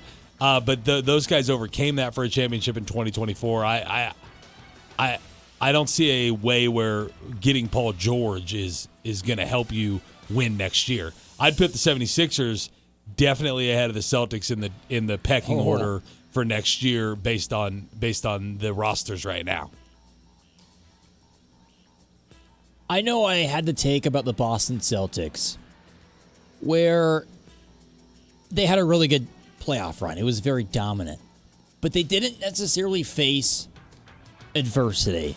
And I think Jason Tatum is now going to face adversity in Boston because I think he's always been able to kind of get away with not truly being treated like a top-tier superstar, Jason Tatum. Like he's kind of at times when he's had success, people hype him up as, hey, first-team All-NBA MVP level candidate, but then either missing time or in some of these moments where he's not as good as you want, his shot selections may be questionable. He kind of either Jaylen Brown picks up the slack or Boston as a whole gets the blame. Yeah. Jason Tatum has so much responsibility. This could set him up for an MVP case, or if they're 5th or 6th in the standings, Boston's pointing at one man. Yeah, well, and the other thing is, even if they have a good regular season, I look at Boston now, and I think this was the case this year too, which is why they went out in the first round of the playoffs. They're kind of a system team, right? Yeah. The way they play, shooting a ton of threes, all of that stuff, it's a great regular season recipe, and it doesn't really matter who you plug into it. Right. And they've got a good coach and a bunch of pieces that can hit threes, but come playoff time, you need some stars and you need some physicality and some toughness, and they don't have it. That was Brown. Brown was the guy who was willing to say, Right. okay, we've maybe shot the last 5 possessions in a row have all been 3-point shots, and we made 0 or 5 of them. Let me take a mid-range shot here from the elbow. And I even remember like the 2022 finals, the player I feared the most, if I was rooting for Golden State, it was not Tatum. It was Brown. Like Brown, accolade for accolade, number for number, he was very close to what Jason Tatum has been giving you. And I know Paul George actually had a pretty decent season given his expectation last year. But like Boston's going to need to flip these 2 picks into something that can help immediately, because it just does not fit the timeline at all. A team that we were talking about them being kind of a shoo-in for the NBA Finals, and now maybe they're a projected 6th seed in the East. What the heck? They taking those 2 picks and trying to turn them into Anthony Davis? Who knows? Just a thought. That would be interesting. Man. Just what they need. This more is the injuries. NBA offseason for you, man. Any final words before we move on here in our big deal, no big deal? No, I think the point you made about flipping those 2 picks into something else, if that's their strategy, maybe it'll work out for them. Maybe they go with a different position player instead of kind of the redundancy of Tatum and Brown. But you got to wait and see how it plays out, I guess, in that regard. Okie dokie. While we're sort of on the NBA, we'll go from big brand to another big brand here. The Lakers. Pickups today. I mean, it was one after another. It was like your phone was getting spammed. You had Walker Kessler get traded. It was not just a signing. It was a trade for 2 first-round picks and then 2 first-round pick swaps, which I think is a lot. And then you brought in Sandro Mumukalashvili. You brought in Quentin Grimes. You got Colin Sexton.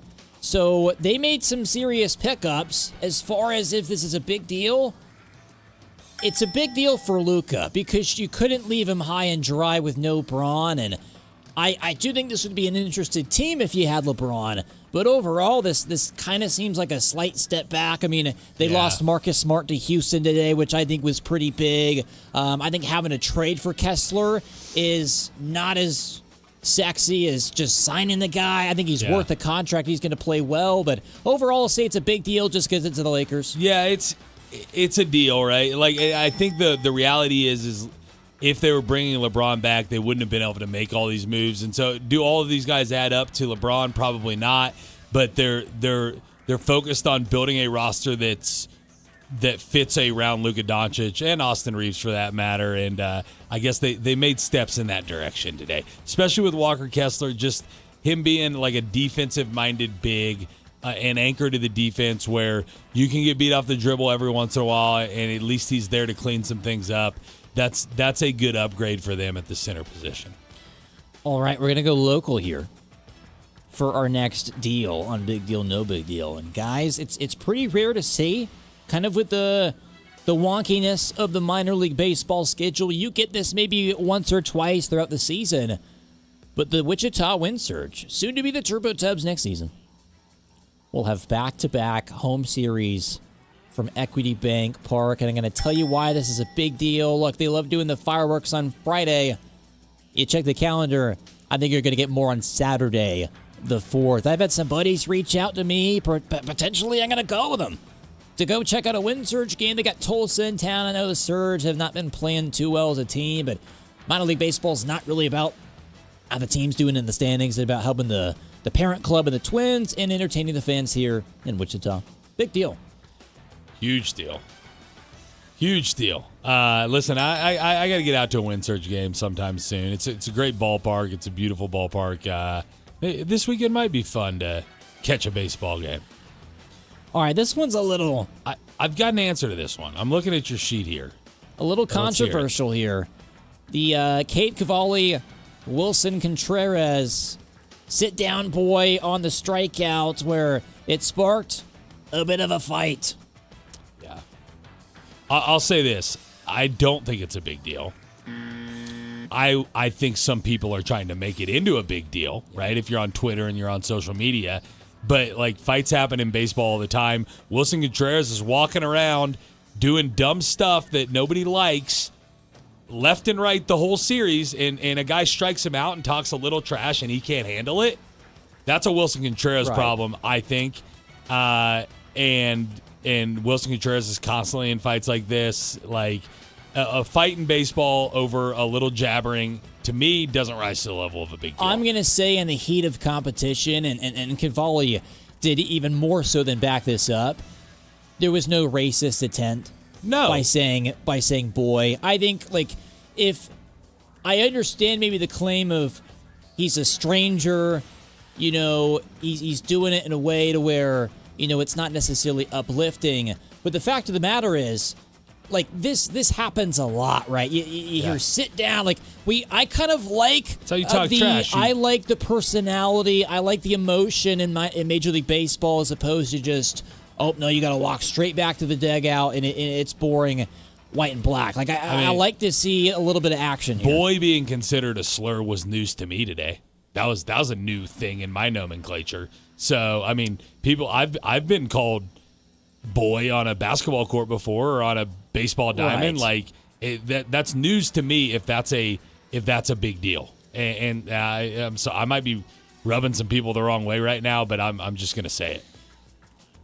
And I got to think with certain words, like let's have them mean what they actually mean, as opposed to like something that it meant a long time ago. Yeah, we're looking at the sports angle of this, so. And I think Contreras sort of said as well, like, I'm from the Dominican Republic. I have no idea what his intent was, and so he's not necessarily, like, pointing he's just the finger mad at that the her. guy Right. yelled at him. Like, Contreras is just a confrontational player. That's what he is. Like, it wouldn't have mattered what came out of that pitcher's mouth. Contreras was going to charge him out.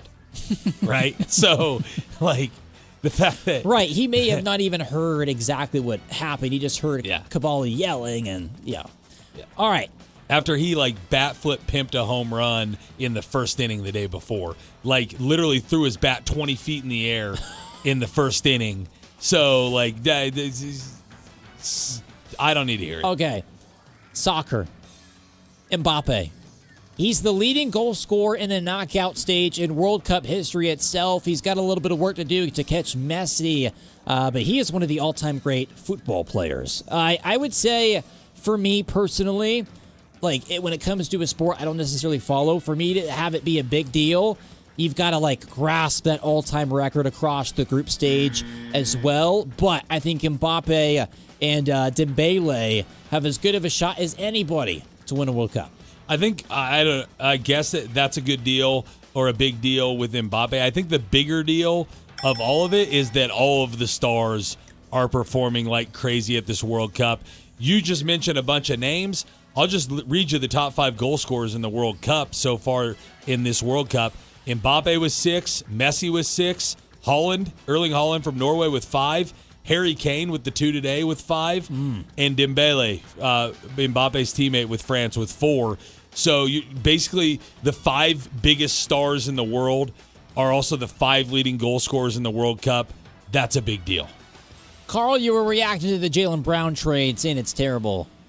We agree. That Golden Boot, man. FIFA World Cup. Golden Boot. The Golden Boot? Yeah, and I got to think that the World Cup Golden Boot winner, it goes a long way towards being the Ballon d'Or this year. It's not an automatic, but it would help. So, yeah, these guys want that Golden Boot. I'll tell you what, if we had someone on the phone line, I'd give him a Golden Boot and hang him up. Boom. Boot him off. All right, maybe the last one. This is so bizarre, man. I don't think it's like a deal where you have to know about it, but the case, like if this happened to you or someone you know, is huge. It's a big deal. And Calais Campbell's still an active player. Yeah. Where, guys, if you haven't seen the headline, Calais Campbell's brother murdered their mom. Yeah, it's what it is. It's a devastating deal. I don't know if we have a button for that, but like to lose your mom to a murder, horrible in and of itself, even if a complete stranger did it. But then to know that it was your brother who did it, and now he's going to jail for I can't imagine being Calais Campbell today. Right. And hearts out to him and the members of his family that weren't part of this.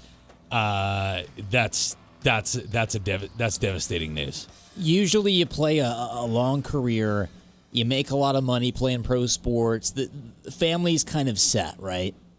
We don't necessarily hear about these stories happening, but that's tough to hear. I know football kind of has been, even for the pros, it's an escape from life.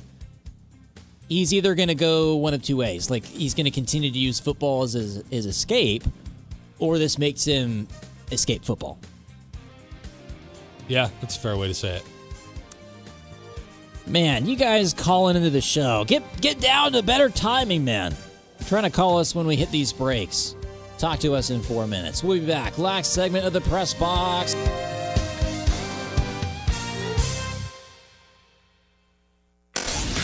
This segment of the Press Box is brought to you by Wichita Clear Bra, the ultimate car care and protection.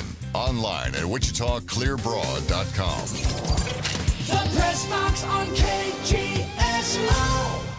This is Stu Gatz and Company live. The audience wants this. You're listening to Stu Gatz and Company live. Every game felt like you had a comeback, right? Yes. Every game you felt like the underdog at the start and then through the first quarter, and then you came back anyway. That's got to make it feel like doubly amazing if you're a true Knicks fan like yourself, Stu. Yeah, I'm not certain the Spurs shouldn't have won the series in 4. Stu Gatz and Company live is right here. Weekdays at 2 p.m. on KGSO and on the SC Wichita app. Professional excavators and homeowners, safety always comes first, and safe digging is no accident. So before you begin your next digging project, remember to call Kansas 811 to have your underground utility lines marked for free. Know what's below. Call 811 before you dig. So play it safe. Put down the shovel, pick up the phone, and call 811 first. This message is brought to you by Kansas 811, reminding you that no matter if your digging project is big or small, don't make a judgment call. Always call 811 before you dig. Looking for a new-to-you ride? For over 70 years, customers have trusted Rusty Egg Ford with quality vehicles and exceptional service. We have 500 used cars available with 150 Ford Blue Advantage certified. From fuel-efficient cars to tough trucks and versatile SUVs, you'll find quality, value, and selection all in one place. That's peace of mind with every mile. Buy with confidence at Rusty Egg Ford. Visit rustyeggford.com. Family owned and simply the best place to buy. See dealer for details.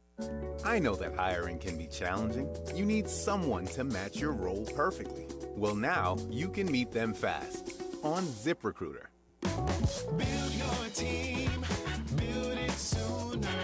Meet your match on ZipRecruiter. Just head to ZipRecruiter.com/free right now to try it for free. That's ZipRecruiter.com/free. Meet your match on ZipRecruiter. Try it free.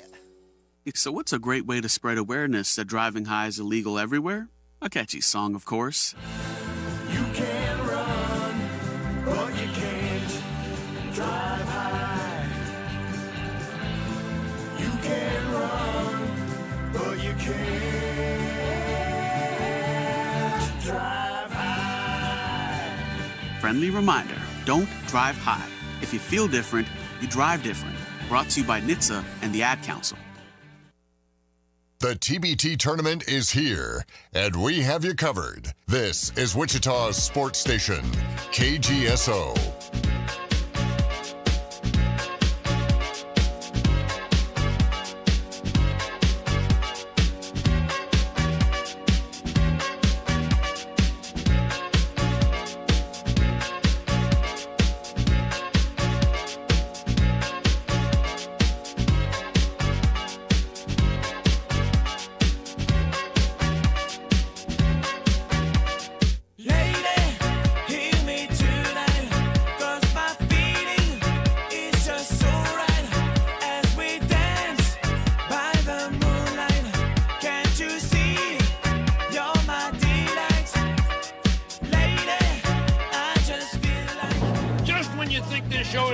Something wonderful happens.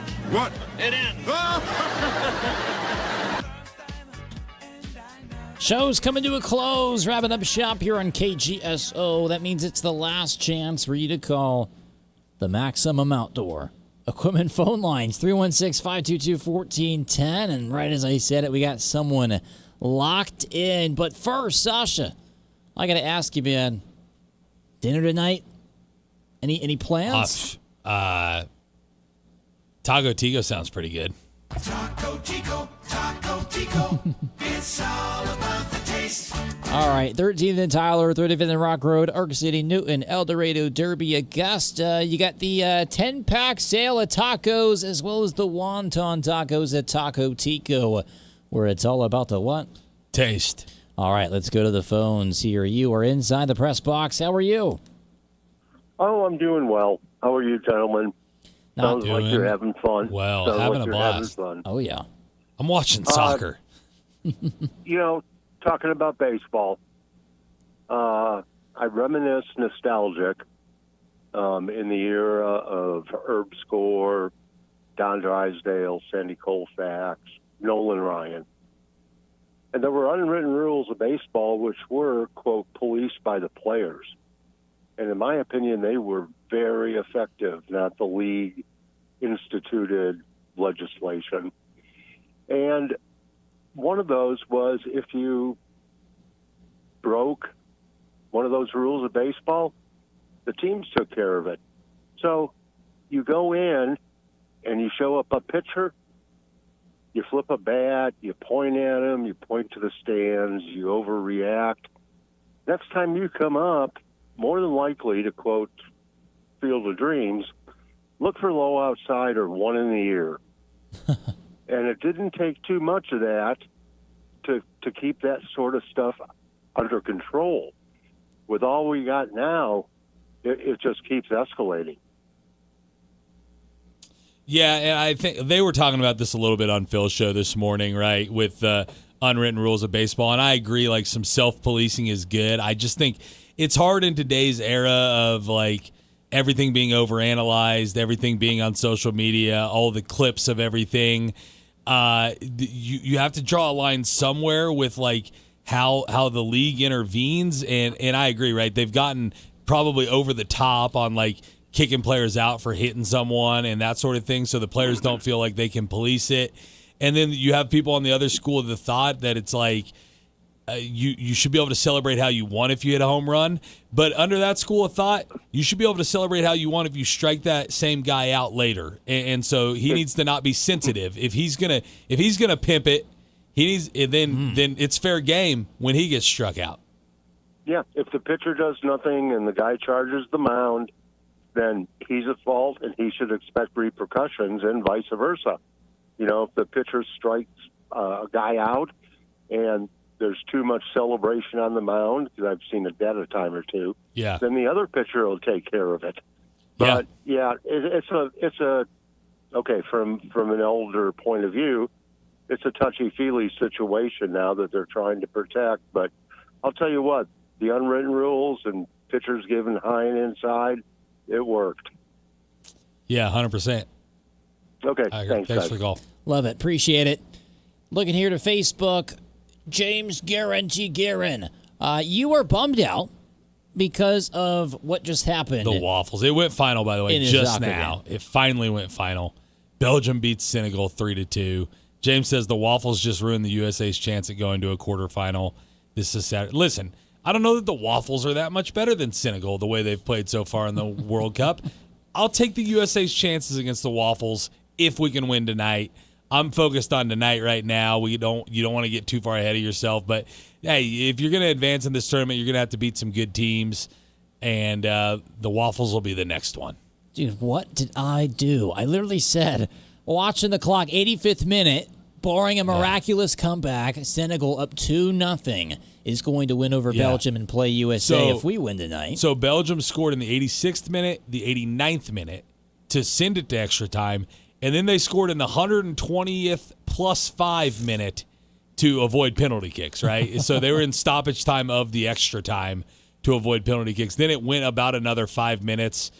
Senegal had a free kick from just outside the box as the last play of the game. They didn't score on it, and they blew it dead after that. So Belgium wins 3-2. Holy cow. What a comeback. The Americans in action tonight. Team USA, 7 o'clock. Spain will play tomorrow. That one will wrap up probably before our show or right as our show started. So I'll ask you this. Like, USA is currently minus 280 to win in regulation in this game. I've seen as much as like minus 800 to advance, that's a big number. Right. I'm wondering, like, I don't know how to do it, but these are, I'm assuming, based on the U.S.-based sportsbooks number. I wonder what, like, a worldwide, like a sportsbook in Europe, if those numbers are similar, or if this is just a capitalization on the fact that everybody in the U.S. wants to bet on the USA. Well, I think these draws have been hitting like money, man. Yeah, but even the draw, regulation. but even they're even saying not a draw though. They're saying the USA to win in regulation is almost a 3-1, right? Minus 280. Right, but the pricing I think has been off, and like it seems like the whole World Cup we're getting ties. So that would be where I would bet. But I think as soon as I'm just wondering. I'm just wondering if the consensus is that the United States is really this much better than Bosnia-Herzegovina, because they're saying like 4 or 5 times better. Or if they're just capitalizing on the fact that people in this market want to bet on the USA. I don't know, man. I don't have a great feeling. We could be on upset watch. I mean, we just saw a 2-0 comeback from the 85th minute on. But Belgium was the favorite in that game to begin with. They were expected to beat Senegal, so that's why James is sad. He thinks we had a better chance to beat Senegal than Belgium, but we'll cross that bridge when we come to it. The momentum is scary to watch out for. A team with a thrilling comeback. Yeah, they just played game. really good for the last 60, 70 minutes of that game. But at the same token, it's not a ton of time between these games, and they just played 130 minutes. So that's a good thing. They're all going deep into extra time. The Odd Couple is next. Stick with us here on KGSO. Ladies and gentlemen, this is The Odd Couple with